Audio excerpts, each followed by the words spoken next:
তখন শরীরে যৌবন আসেনি। ছাত্রজীবনে সরস্বতী পুজোকে নিয়ে উন্মাদনায় দু একদিন কাউকে যেন ভালো লাগতো, কথা হয়নি, শুধু চেনাচিনি। তারপর আমার ভৌগোলিক স্থান পরিবর্তন, এখন 60 ঊর্ধ্ব আমি। আজও মনে আছে তাকে। হঠাৎ তার চলভাষের যোগাযোগ পেলাম, ফোন করলাম। সে বলল আবছা আমি তার কাছে। সেটা খুব স্বাভাবিক, কিন্তু প্রশ্ন হলো এক মানবীকে এতদিন মনে রাখা প্রেম না, তার স্পর্ধা কোথায়? তিনি উচ্চশিক্ষিতা এক স্কুলের প্রধান শিক্ষিকা ছিলেন, আর আমি এক পাতি নাট্যকর্মী।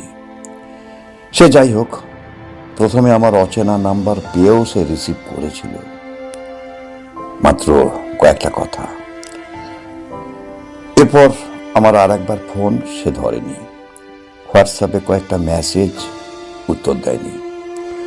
বেশি বিরক্ত করিনি, কারণ জোর করে গাছ ওপরানো যায়, জোর করে তো ফুল ফোটানো যায় না। অবশ্যই ভাবতে পারে, কে মশাই আপনি হরিদাস, এত বছর পর আমাকে মনে পড়লো আপনার। আমার তো অত মনে টনে পড়ে না। আমার মনে ছিল তাই অপরাধী মনে হয় নিজেকে। সে মনে রাখিনি, এটাই তো স্বাভাবিক, কারণ মনটা তো কোনো গোডাউন হতে পারে না। তবে মনে করার মতন মনটাই যদি না থাকে, তাহলে তল্লাশি করে লাভ কি? কষ্ট লাগে, আর উত্তর দেয়নি। দুটো লোহার ঘর্ষণে আগুন উৎপন্ন হয়, দুটো পাথরের ঠোকাঠুকিতে আগুন বেরিয়ে আসে।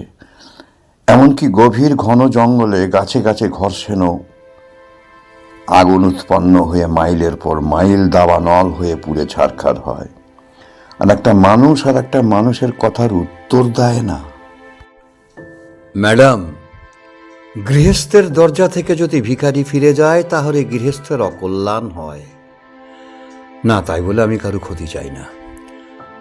আর একটা কথা কি জানেন ম্যাডাম, আজ ইঞ্জিনিয়ার, ডাক্তার, মন্ত্রী, উচ্চশিক্ষিতা যে যত বড়ই হোক, যখন ডাক্তারবাবু বলেন আমার হাতে আর কোনো অপশন নেই, ভগবানের হাতে ছেড়ে দিন, তখন মানুষের আত্মগর্ব, আত্ম অহংকার, আত্মদর্প সব মাটিতে লুটিয়ে পড়ে ম্যাডাম। কথা বলুন। কথা বললে কোনো জিএসটি লাগে না। পৃথিবীর সব মানুষ ঠক জোচ্চোর নয়। বিশ্বাস করুন, আপনি যে লেভেলের মানুষ, কোনো নিবেদন আমার মধ্যে উৎপন্ন হয় না। আপনি মেধাবী, উচ্চশিক্ষায় শিক্ষিতা, অর্থ উপার্জনকারী, আপনার ছায়ার কাছে পৌঁছবার দক্ষতা আমার নেই। বিশ্বাস করুন, মন বলে যদি কোনো ব্যক্তি থাকতো, তাকে চরম তিরস্কার করতাম। শুধু একটা কথাই বলতাম, কেন মনে রেখেছিস এতদিন তাকে? আকাশ কি বলতে পারবে কবে কতদিন সে মেঘাচ্ছন্ন ছিল? কবে সে বিদ্যুৎ চমক দিয়েছিল? সে কি হিসাব রাখে কখন সে প্লাবিত করে মানুষের ঘর বাড়ি ভাসিয়ে দিয়েছে? দুঃখিত ম্যাডাম। উচ্ছ্বাসে আপনি যখন আমার প্রথম ফোনটা রিসিভ করেছিলেন, বাল্যকালের বালিকা ভেবে তুই বলে সম্বোধন করে ফেলেছিলাম। আমার ঔদ্ধত্যকে ক্ষমা করবেন।